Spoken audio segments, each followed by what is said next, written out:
നമസ്കാരം. ഇപ്പോൾ കിട്ടിയ വാർത്ത. കോട്ടയത്ത് ഫാക്ടറിക്ക് നേരെ അജ്ഞാതന്റെ ആക്രമണം. ഫാക്ടറി പൂർണ്ണമായും കത്തി നശിച്ചു. 200ഓളം തൊഴിലാളികൾ ജോലി ചെയ്യുന്ന ഫാക്ടറിയാണ് അഗ്നിക്കിരയാക്കിയത്.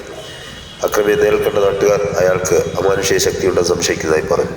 പ്രത്യേക സംഘങ്ങളായി തിരിഞ്ഞ് അക്രമിയെ എത്രയും വേഗം പിടികൂടുവാൻ പോലീസുകാർ നടപടികൾ ആരംഭിച്ചിട്ടുണ്ട്. ലഭ്യമാകുന്നതനുസരിച്ച് കൂടുതൽ വിവരങ്ങൾ അറിയിക്കുന്നതാണെന്ന് പോലീസ് വൃത്തങ്ങൾ പറഞ്ഞു.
ആൻഡ്രോമേഡ എന്നെൻ്റെ പ്ലാനറ്റ് ഹാബിറ്റാറ്റബിൾ അല്ലാണ്ടായപ്പോഴാണ് ഞങ്ങൾ മറ്റൊരു ഗ്രഹം തേടി എർത്തിലെത്തിയത്.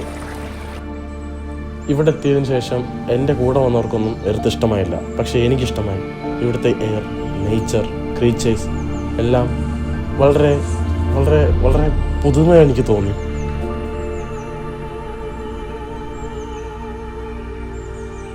അങ്ങനെ ഞാൻ ഇവിടെ ജീവിക്കാൻ തീരുമാനിച്ചു. ഈ ഹ്യൂമൻസിൻ്റെയും അവരുടെ എവല്യൂഷനും കണ്ട് അവരിലൊരാളായി ഈ എർത്തിൻ്റെ ഒരു പാർട്ടായി ഞാൻ ജീവിച്ചു തുടങ്ങി.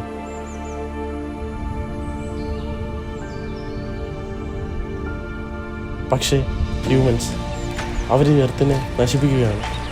സ്വന്തം സെൽഫിഷ് ആയിട്ടുള്ള താല്പര്യങ്ങൾക്ക് വേണ്ടി അവർ ഈ എർത്തിനെ ഡിസ്ട്രോയ് ചെയ്യുകയാണ്.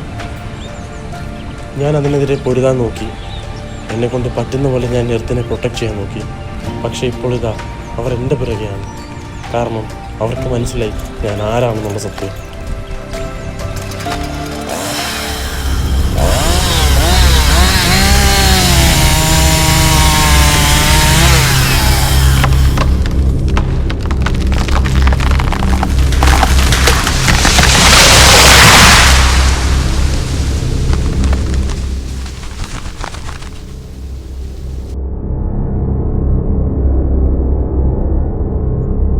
Today is a sad day for Earth.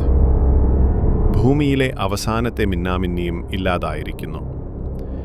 This incident has been noticed from Mars, where humans are making efforts for a new home.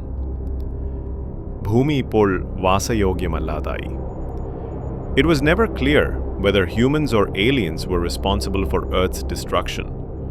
But now, അധികൃതർ ഒരു പ്രധാനപ്പെട്ട വാർത്ത പുറത്തുവിട്ടിരിക്കുന്നു. ഭൂമിയെ നശിപ്പിക്കാൻ ശ്രമിച്ച അന്യഗ്രഹജീവികളെ മരിച്ച നിലയിൽ കണ്ടെത്തി. Scientists explain that the real threat to Earth comes from these aliens. ഒരു പുതിയ വീടിനായുള്ള ഹ്യൂമൻസിന്റെ സെർച്ച് ഇപ്പോൾ ഒരു റേസ് അഗൈൻസ്റ്റ് ടൈമാണ്.